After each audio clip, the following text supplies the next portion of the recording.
Hello, happy Thursday. I hope wherever you are that you and your loved ones are safe and well, that you're having a good week and a good day. This is not going to be long. I know I always say that, but I'm really going to try to keep it short. Last Friday, after the blog, after the video was posted and everything, I went to see my stroke neurologist, and I've only been with him, obviously, since the stroke. I think I was referred to him by somebody that, maybe my migraine specialist, I don't know. Anyway, I found my way to him, and he's been monitoring me. So when I got into his office, he said, now we both had masks on and everything. He's kind of a low talker. And he had a resident with him. And so I'm in the office and he's in the office. And he said, what I thought was, okay. So I said, okay. And he looked at me and then he went, okay. What I thought was that. And so I said, okay. And he said, no cane. Oh, I was mortified. I was like, oh, yeah, because I didn't have my cane. I have not been using my cane for a couple of months. I don't remember when I have like a collapsible cane, and I was using my regular one first, and then I had the collapsible one, and then I collapsed the collapsible one and was just carrying it in my bag, and I have not had it in my bag for about a month because I felt like I didn't need it, and I didn't want to have it there.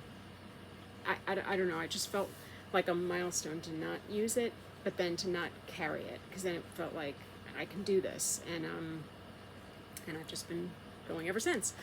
So, but I was mortified. I was like, right, no cane, because the last time he saw me was several months. It was a while ago, and so I did have my cane. I was having weakness on my left side, etc., and so and he referred me to physical therapy. But anyway.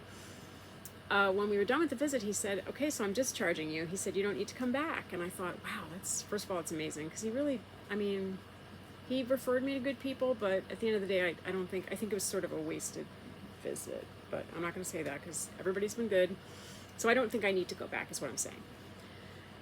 So that was nice, very positive. They were all happy and clapping, whatever. And I said, all right, bye.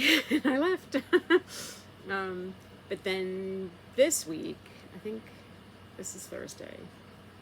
Yesterday, I went to see my heart surgeon, my cardiologist, and when I got in there, the resident met me first, and so she brought me in, and she's asking me all these questions, and she's like, you know, what are we doing today? And I said, well, we're reviewing the Eliquis to see if I can stop it for good, etc. And so she's going through this checklist, and she turns around and says to me, so hey, at 6 months, you can go back to the dentist. So I was like, what? And she said, yeah, at 6 months you can start going to the dentist again. So I was like, I'm sorry, what? I said, I've already been to the dentist. And she turned around, she almost got whiplash. She said, what? And I said, I've been to the dentist. No one said I couldn't go to the dentist. I said, why can't I go to the dentist? And I ultimately knew at the end of the day, but she was saying, what did you have done? Why did you go? And I said, well, I had a broken bonding. This is so awful. And I said, and then the next day I booked a cleaning. I said, because I didn't know I couldn't, and I thought I had other things. I thought I had a cavity that had to be filled, etc. And so she said, you had a cleaning done? And I said, yes, I had a cleaning done. And she's sitting there, and I said, why couldn't I have gone to the dentist? And she said, because there's a risk of infection. You can get she gave me this horror movie. And so I did start to cry. I got upset. I said, I've been to the dentist. I went. No one said I couldn't. Now, she sort of looked at me like, somebody must have said you couldn't. And I thought, okay, my memory is crap with a side of crap, but my husband's memory is not. He writes down everything. And if they had told me that I couldn't go to the dentist, he would have remembered that, 100%. And then I thought, he would have stopped me. He would have said, you have to call Dr. So-and-so to make sure they know, because that's what he does. Thank you, universe. And I was so upset, and she said, well, it's done, don't worry about it. And I thought, it's done, don't worry about it? And I said, well, I guess I can't, because it is done. It was 2 weeks ago. And I said, well, how would I know? And she said, you'd be sick, you'd have a fever. And I was like, I hate you right now. So I said, well, okay. And she said, I'm sorry I made you upset. And I said, no, if I had known, I wouldn't have gone. I would have lived with the broken bonding for another 2 months. I said, it was awful. It was awful.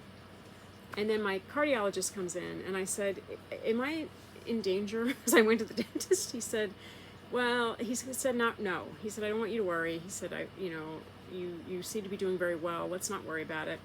He stopped the blood thinners. So that's a victory. And I don't have to see him for a year. It's like, when I go back, I'll have an echocardiogram, which I did not have to do this time because I had one right after the surgery. And he said that the resident was saying that the whole really does take 6 months for the sewing and the stitch to acclimate and for my heart material to grow over it, whatever. And I was just like, the whole visit I was thinking, I don't need anything else out of your mouth, because lady, you just ruined my day. But then he came in and he was like, I think you're doing great, let's stop the blood thinner.